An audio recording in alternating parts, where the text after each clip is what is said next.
ইন্নাকা ফিস সামাই ওয়াহিদুন ওয়া আনা ফিল আরদি ওয়াহিদুন আ'বুদুক। ও আমার আল্লাহ, আমার রব, তুমি আকাশ একা চালাও, জাবারুত মালাকুত একা শাসন করো, তুমি একা। জমিনের দিকে তাকায়া দেখো, তোমার ইব্রাহিম তোমার গোলাম, সেও বড় একা, আমার বাবাটাও আমার পক্ষে। অতটুকু বলার পরে এবার কি বললেন শুনুন। এবার তিনি বলছেন, হাসবি আল্লাহু নি'মাল ওয়াকিল, নি'মাল মাওলা ওয়া নি'মান নাসির। আল্লাহ, আমি যে একা, এজন্য আমি কিন্তু টেনশন করি না, ভয় করি না, কারণ তুমি আমার বন্ধু। হাসবি আল্লাহ, আমার আল্লাহ আমার জন্য যথেষ্ট। নি'মাল ওয়াকিল, নি'মাল মাওলা ও নি'মান নাসির। তুমি কার্য সম্পাদনকারী হিসাবে সর্বোত্তম, তোমার মতো বন্ধু নাই, তুমি চমৎকার সাহায্যকারী, তুমি থাকতে আমার কোনো টেনশন নাই। ফাজকুরুনি, এই বলেন না আমার সাথে, ফাজকুরুনি। বান্দা তুমি আমার ডাকো, আমি তোমার ডাকে সাড়া দেবো, আমিও তোমার ডাকবো, আসো। ইব্রাহিম যখন আল্লাহকে এটা বলে দিছে, এবার আল্লাহ কি ইব্রাহিম আলাইহিস সালামকে একা ছেড়ে দিতে পারে? বিপদে ফেলতে পারে? কোরআনে আল্লাহ বলছে, উদউনি আস্তাজিব লাকুম। বিপদে পড়বা, মুসিবতে পড়বা, আমার কাছে দোয়া করো, আমারে ডাকো, আমি আল্লাহ ওয়াদা দিচ্ছি, তুমি ডাকলে আমি সাড়া দেব। অন্য আয়াতে বলছেন, ইযা সালাকা ইবাদি আন্নী ফাইন্নী করিব উজিবু দাওয়াতাদ দাঈ ইযা দাআন। ও প্রিয় রাসূল, মানুষ আপনার কাছে এসে প্রশ্ন করবে, আল্লাহ কোথায়, আল্লাহ কত দূরে? আপনি জবাবে বলে দিন, আল্লাহ বড় কাছে। ফাইন্নী করিব, আমি নিকটে আছি। কত নিকটে আছে? অন্য আয়াতে বলছেন, নাহনু আকরাবু ইলাইহি মিন হাবলিল ওয়ারিদ। তার গড়ার যে মেরুদণ্ডের হাড্ডিটা উপরের দিকে উঠছে, এর সাথে উঠছে শাহরগ, তার এই রগ তার যত কাছে, আমি আল্লাহ তার আরো কাছে। এবার বলছে, উজিবু দাওয়াতাদ দাঈ ইযা দাআন। প্রিয় রাসূল, আপনি উম্মতকে আরো জানায়া দেন, তারা আমারে ডাকতে দেরি, আমি জবাব দিতে দেরি করি না। তাহলে বিপদে আপদে যখনই আমরা মুসিবতে পড়ি, রোগে শোকে পড়ি, তখন সবচেয়ে বেশি ডাকবো কাকে? স্মরণ করব সবচেয়ে বেশি কাকে? কিন্তু আমাদের বদ অভ্যাস আছে। আমাদের বদ অভ্যাস হলো, আমরা আল্লাহর কাছে চাওয়ার আগে পাবলিকের কাছে চাই। যখন পাবলিক দেয় না, সব জায়গা থেকে বঞ্চিত হইলে এবার কই যে আল্লাহ কেউ তো দেয় না, তুমি দাও। অথচ সবার আগে চাওয়া দরকার ছিল কার কাছে? নবীজি এটাই শিখিয়েছেন, লা ইয়াসআল আহাদুকুম রাব্বাহু হাজাতাহু কুল্লাহা হাত্তা শিসআ নালিহি ইদান কাতাআ। রাসূলুল্লাহ সাল্লাল্লাহু আলাইহি সাল্লাম বলতেছেন, একজন বান্দার উচিত তার যত প্রয়োজন সবকিছু সবার আগে বলবে কার কাছে? তার রবের কাছে।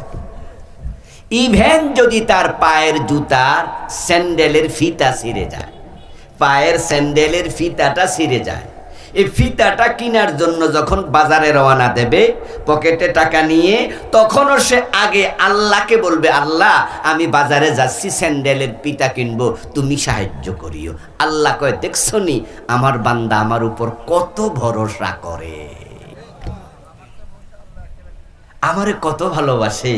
আরে 5 টাকা দিয়ে একটা স্যান্ডেলের ফিতা কিনবে, এটাও আমারে না কইয়া যায় না, আমার সাথে পরামর্শ করে কথা বলে আমার বান্দা চাচ্ছে, ফাজকুরুনি, আমাকে তুমি স্মরণ করো, আমিও করব। তাহলে আল্লাহর আপনি একবার সাথে থাকেন, আল্লাহর আপনি কাছে থাকেন, আল্লাহ আপনার কাছে থাকে। এখন আমরা তো না, পকেটে টাকা আছে, আল্লাহ কি দরকার? এ হলো আমাদের বাপ। নাউজুবিল্লাহ পড়েন। ওই এক বেটা বাজারে যাচ্ছে, বাজারে যাওয়ার সময় আরেকজন জিজ্ঞাসা করে, চাচা কই যান? কই বাজারে যাই। তো বাজারে কেন যাইতেছেন এই সময়? দুপুর বেলা। কই গরু কিনবো। গরু বাজারে যাই, ও গরু কিনবে তো ইনশাল্লাহ কইতে পারেন না যে ইনশাল্লাহ গরু কিনবো। তখন চাচা কয় বেড়া পকেটে টাকা আছে, বাজারে গরু আছে, ইনশাল্লাহর কি কাম? পকেটে টাকা আছে, বাজারে কি আছে? গরু আছে, ইনশাল্লাহ কল লাগবো কেন? বাজারে গেছে, গরুও পছন্দ হয়েছে, দামাদামি করছে, সব ঠিক হয়েছে। এবার দোকানদার গরুওয়ালা কয় টাকা দেন, পকেটে হাত দিয়া দেখে টাকা, ওই যে গাড়িতে উঠছে অথবা বাজারে যাওয়ার পথে বাজারে মিশছে, ওখান থেকে 2 আঙ্গুলে কাম সারা লাইছে, বাজারে পকেট মায়ের আছে না নাই। এখন পকেটে হাত দিয়ে যে টাকা নাই, মুখের দিকে খেয়াল কইরা গরুওয়ালা বুঝছে ডালমে কুছ কালা হে, কিছু একটা ঘটছে। কি হয়েছে? ইনশাল্লাহ টাকা নাই। এই ইনশাল্লাহ কি নৌকা ডুবাইয়া কইবেন নাকি নৌকা ওঠার সময় কওয়া উচিত যে আমি নৌকা উঠবো ইনশাল্লাহ? ডুববা গেল ইনশাল্লাহ কই লাগবে, ডুবাই তো গেলই। আমরা আল্লাহর কাছে চাই, তবে আগেই না, পরে চাই। আল্লাহকে আমরা স্মরণ কম করি, এই জন্য আল্লাহ বলছে বেশি বেশি আমাকে স্মরণ করো। শুধু দুনিয়ায় তুমি লাভবান হবে না, দুনিয়াতে তোমাকে কাছে রাখবো না। যাকিরিন আল্লাহ কাসীরান ওয়া যাকিরাত আ'আদাল্লাহু লাহুম মাগফিরা ওয়া আজরান আযীমা।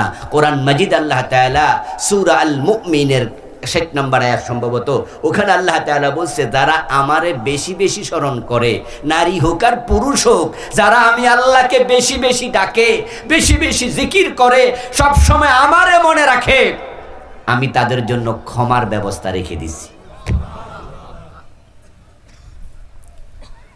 গুনাহ করলে গুনাহ মাফ, এটাও ক্ষমা। অসুস্থতা, বিপদ আপদ মুসিবত তাকদীরে লেখা আছে, ওটাও ক্ষমা। আপনার দোয়ার কারণে, জিকিরের কারণে আল্লাহ যে রোগ লেখছিল, আল্লাহ রোগটা মাফ করে দেয়, এটাও ক্ষমার অংশ।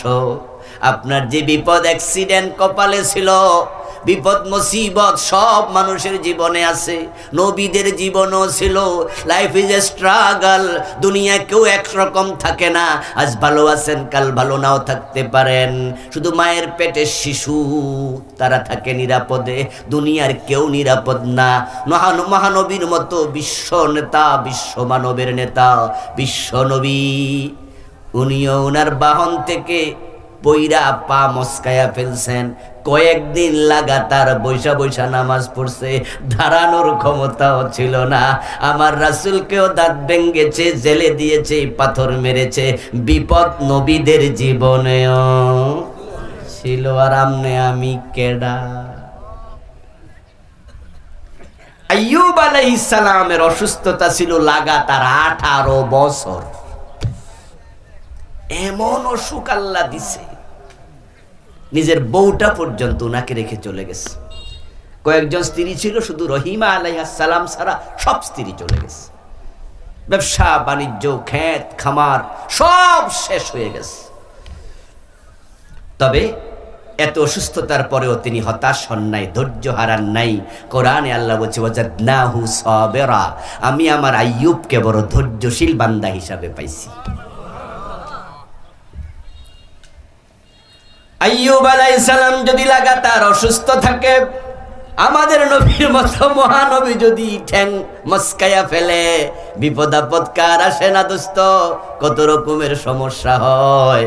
তবে হতাশ হইও না, আল্লাহর কাছে যদি চাও, তাহলে দোয়ার কারণে আল্লাহ তাকদীর পর্যন্ত পরিবর্তন করে। এটা নবীজির হাদিস। কালা রাসূলুল্লাহ সাল্লাল্লাহু আলাইহি ওয়াসাল্লাম লা ইয়ারুদ্দুল কাদারা ইল্লা দুআ। নবীজি বলছেন আল্লাহ তাকদীরে যেটা লিখছে, শুধু দোয়ার কারণে সেটা পরিবর্তন হয়ে যায়। সুবহানাল্লাহ পড়বেন না ভাইয়েরা? দোয়া এত ভালো জিনিস, এত পাওয়ারফুল। আর দোয়া সিলাহুল মুমিন। নবীজি বলছে দোয়া হচ্ছে মুমিনের অস্ত্র। রাতের 1টা বাজে, ঘর থেকে বাহির হয়েছেন, কোনো কারণে একটু দূরে যাবেন, বাজারে যাবেন, আপনার সাথে একটা লাইসেন্স করা পিস্তল আছে, ম্যাগজিনে বুলেট ভরা আছে। যদি একটা পিস্তল আপনার কোমরে থাকে, আপনার পকেটে থাকে, তাহলে কোনো চোর আর ডাকাতরা আপনি ভয় পাইবেন? আপনার কাছে তো কিছু, জিনেরও তো ডরাইবেন না, জিনেরও গুলি করে মারে। মানে আপনার মনে এত সাহস যে কিসের ভয়? পিস্তল সাথে আছে, ঢাল আছে, তলোয়ার সাথে আছে। যোদ্ধা যেমন সাহসী হয়ে যুদ্ধের মাঠে চলে যায়, সে জানে আমার হাতে তলোয়ার, সামনে পড়লে কুপকাত করে দেব, হাতে আছে ঢাল, কেউ কোপ দিলে তা ফিরিয়ে দেব। নবী বলছেন তোমার জন্য সবচেয়ে বড় অস্ত্র তোমার দোয়া। আল্লাহ তোমার সাথে থাকলে কোনো টেনশন আর নাই। দোয়া মোমেনের অস্ত্র। নবীজি আমাদেরকে দোয়া শিখিয়েছেন, তিনি বলেছেন বেশি বেশি দোয়া করো, যেই কোনো জিনিস আল্লাহর কাছে চাইও। এই যে তাকদীর দোয়া চেঞ্জ করে, মানেটা কি? মানে হলো তাকদীর লিখেছেন কে? আওয়াজটা জোরে আসো। তাকদীর কে লেখে? তো আমরা দোয়া কার কাছে করি? তো তাহলে যিনি তাকদীর লিখছে তার কাছে দোয়া করলে তাকদীর মুসার ক্ষমতা তার আছে। যেই হাকিম কোর্টে জামিন মঞ্জুর করে, সে হাকিম কি জামিন ক্যান্সেল করতে পারে না? মাঝে মাঝে কিন্তু দেখবেন যে জামিনের আসামি হাজিরা দিতে যাইয়াই জেলে গেছে, তো সেখানে পত্রিকায় লেখা আসে মাননীয় আদালত তার জামিন ক্যান্সেল করেছেন, করে আবার তাকে জেল হাজতে ঢুকাই দিচ্ছে। কোরআনে আল্লাহ এটা বলছেন, ইয়ামহুল্লাহু মা ইয়াশাউ ওয়া ইউসবিত ওয়া ইনদাহু উম্মুল কিতাব। আল্লাহ যদি চান তাহলে তিনি তাকদীরে যা লিখেছেন ইয়ামহু, তিনি মুছে দেন। আল্লাহর কোনটা মুছার ক্ষমতা নাই? কোনটা এমন জিনিস আছে যেটা আল্লাহ মুছতে পারে না? ইন্নাল্লাহা আলা কুল্লি শাইইন কাদির। যত বিষয়ের উপরে সবচেয়ে বেশি ক্ষমতা কার? সবার উপরে তার ক্ষমতা।